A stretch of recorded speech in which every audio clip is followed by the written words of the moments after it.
Hey there, John Gibson here, and I've got some more information for you about PCOS, how to see the results you want to see and all those. But actually in this video, what I want to cover is what PCOS actually is and how to find out if you actually have it.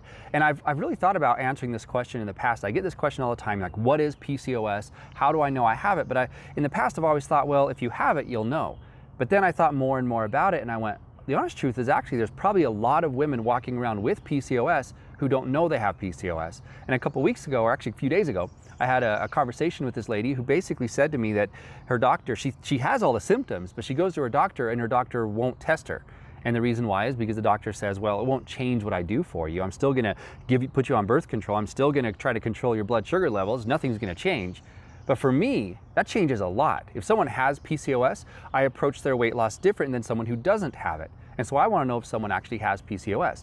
Let's talk about what PCOS actually is and the symptoms of PCOS to see if it may be something you have, okay? So first off, PCOS, it stands for Polycystic Ovarian Syndrome, okay? Now, what that is basically, the way it was first discovered is someone said, wow, we've got these ovaries and there's a lot of cysts all over it. More than just one cyst, but all these little sacs of fluid and things like that.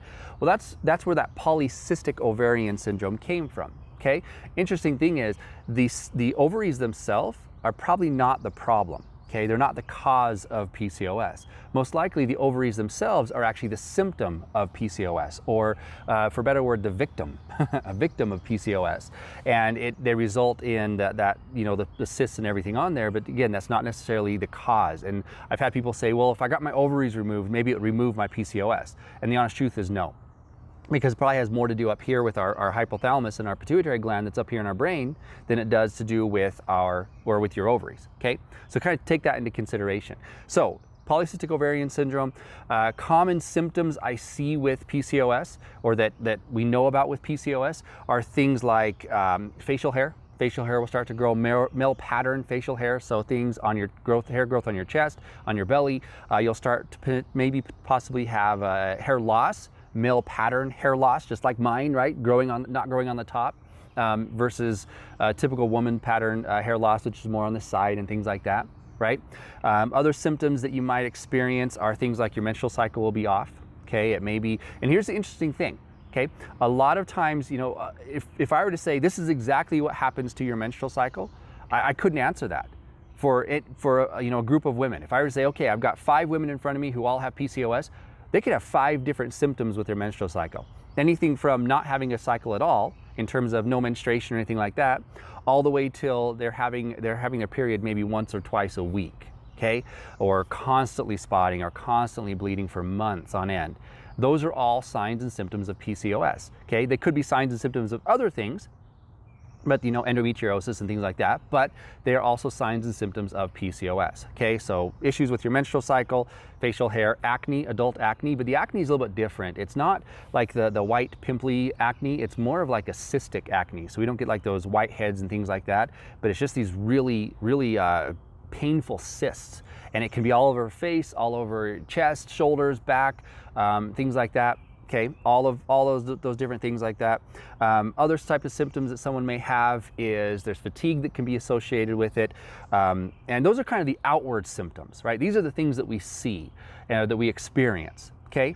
Now we've got symptoms that we need to get tested. And at this point, so if you have some of those outward symptoms, what I would recommend doing is actually going and talking to your doctor, okay? And just say, hey, I think I have PCOS. I'd like to be tested. Okay, some things the doctor will test for are things like your blood sugar levels, because insulin resistance is common with PCOS.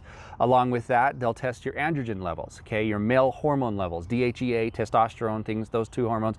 There's a hormone called anti-Müllerian hormone, AMH. That is maybe the main like trigger for PCOS. They're finding that high levels of AMH, anti-Müllerian hormone, is common with, if it's high in a pregnant mom, then there's a huge chance that the baby will have PCOS, okay? So there's some things to take into consideration. So I'd get tested, go to your doctor and get tested and find out these things. Now, here's the important thing, okay?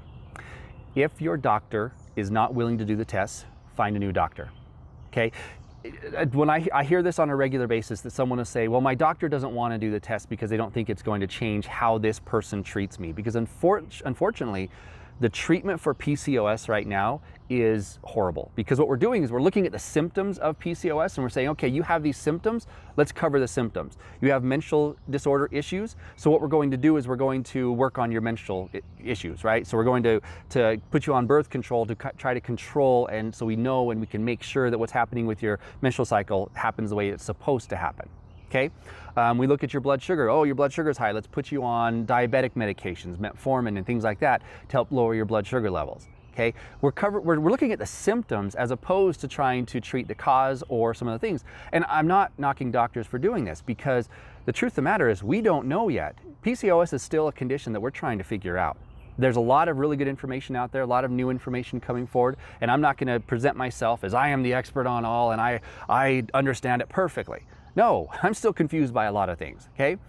But there's a deeper understanding that we can get with PCOS. We're finding out things that, you know, again, PCOS may be more related to the pituitary gland, the hypothalamus. The PCOS may be more related to carnitine deficiencies. PCOS may be related more to insulin than what we thought. There's a lot of different things that could be involved with PCOS that we didn't understand in the past. And again, there's more research coming out with DNA and with genetics and all these different things to try to help us understand PCOS and proteins that can be formed and enzymes and all that. And we may find medications and treatments that are a whole lot better. But right now, we don't have that understanding strong enough to be able to treat it the way that we probably should be treating it. And so what we're doing at the moment is we're trying to alleviate some of the symptoms, okay? And so some doctors are just like, well, it doesn't matter whether you have it or not. Your blood sugars are high, here's your metformin. Your menstrual cycle's off, here's your birth control. Doesn't matter, okay? But for me, my job is this. My job is to help you lose weight.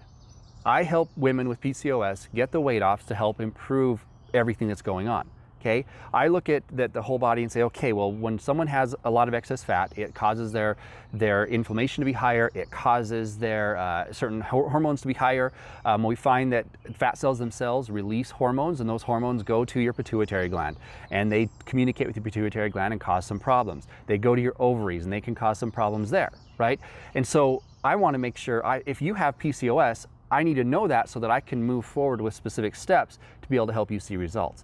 If I don't know, if you come to me and say, well, I might have PCOS, then I can look at that and go, well, we don't need to do this and this and this, because I don't know if you have PCOS or not. And if I do these extra things, for example, I talk about carnitine quite a bit because of how cool it is and how well it works with people, specifically with PCOS. But if you don't have PCOS and you come to me and I say, get on carnitine, both of us are gonna be so bored with it. Carnitine is like the most boring supplement in the world unless you have PCOS. Then it gets really exciting with the results that people see and how they feel and the energy and all those things.